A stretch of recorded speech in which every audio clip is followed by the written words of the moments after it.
بسم الله الرحمن الرحیم و به نستعین و صلی الله علی نبینا محمد و علی آله و صحبه اجمعین. یک نکته خیلی جالب هست در مورد این که چگونه انسان شایستگی مغفرت و رحمت الله متعال را داشته باشد.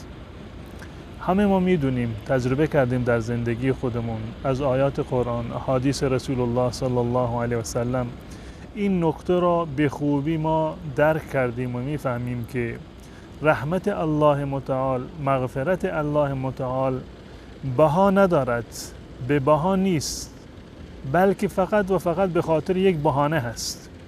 یک بهانه و یک کار خیلی ساده و کوچک کافی هست برای این که بهانه‌ای باشد که الله متعال بدین خاطر ما را مغفرت بفرماید. یکی از این بهانه‌های بسیار جالب و در عین حال بسیار ساده هست. هر کسی از من و شما میتونیم این کار رو انجام بدیم، منتها بهانه‌ای هست و سببی هست برای این که الله متعال تمام گناهان ما را مغفرت بفرماید. و این مسئله بیرون کردن و صاف کردن راه هست از خس و خاشاک. موردی هست در کوچه، در خیابان، در جاده، سنگی هست، چوبی هست، خاری هست، یک موردی هست که مردم اذیت و آزار می شوند، مانع عبور و مرور مردم هست، اذیت می شوند مردم. اگر کسی این مایه نفرت را، این مایه آزار مردم را، این مایه خستگی و اذیت مردم را کنار بزند، این بهانه‌ای می شود برای این که الله متعال هم این انسان را مغفرت بفرماید. حضرت ابو هریره رضی الله تعالی عنه در روایتی که در صحیح مسلم هست میگوید که رسول الله صلی الله علیه و سلم فرمودند: بینما رجل یمشی فی الطریق، یک مردی داشت از راهی رد میشد، رهگذری از کوچه خیابانی، از یک منطقه عبور میکرد، اذ وجد غصن شوک، سر راه خودش یک شاخه دید که افتاده و شاخه خارداری بود که مورد در مسیر مردم افتاده بود و باعث اذیت و آزار مردم بود. فاخره فشکر الله له فغفر له. این انسان رهگذر و مسلمان این شاخه خاردار رو از راه مردم کنار زد. الله متعال سپاسگزاری کرد از این انسان. این عمل زیبای این انسان رو الله متعال پسندید و شکر له، الله متعال تشکر کرد، سپاسگزاری کرد از این انسان و به پاس این عملش غفر له، الله متعال این انسان رو بخشید. کنار زدن یک خس و خاشاک، یک سنگی از راه مردم چقدر از زحمتی دارد.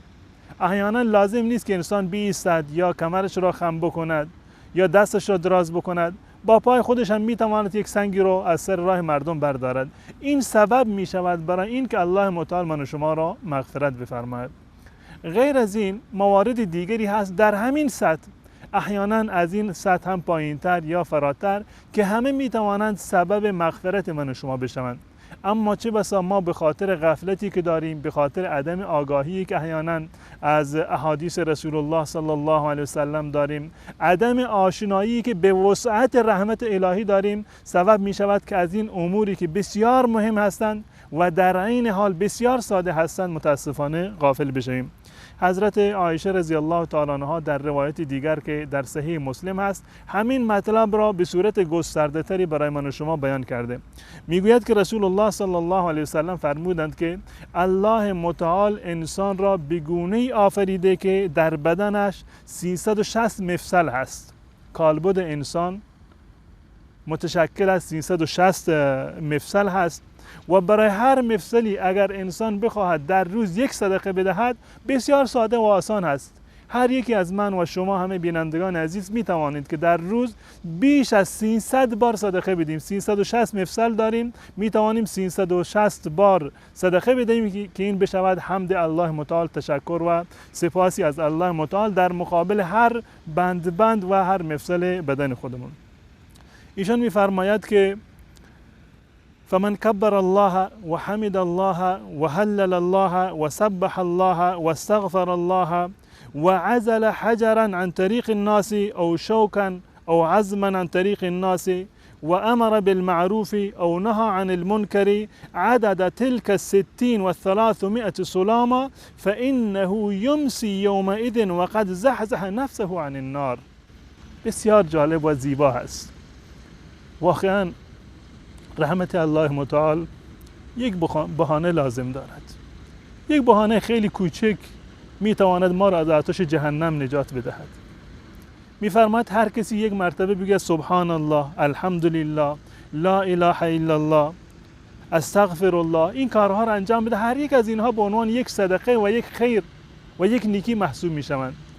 و در ادامه میگوید و عزل حجرا عن طریق الناس، یعنی یک سنگی را از راه مردم کنار بزند، یا یک خاری را یا استخوانی را که باعث اذیت و آزار مردم هست اینو از راه بردارد، یا امر به معروف بکند و نهی از منکر بکند.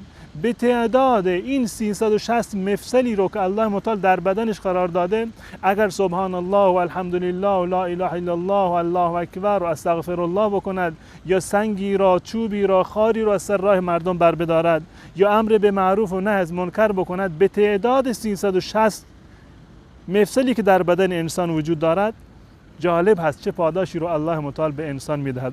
فانه یمسی یومئذ وقد زحزح نفسه عن النار.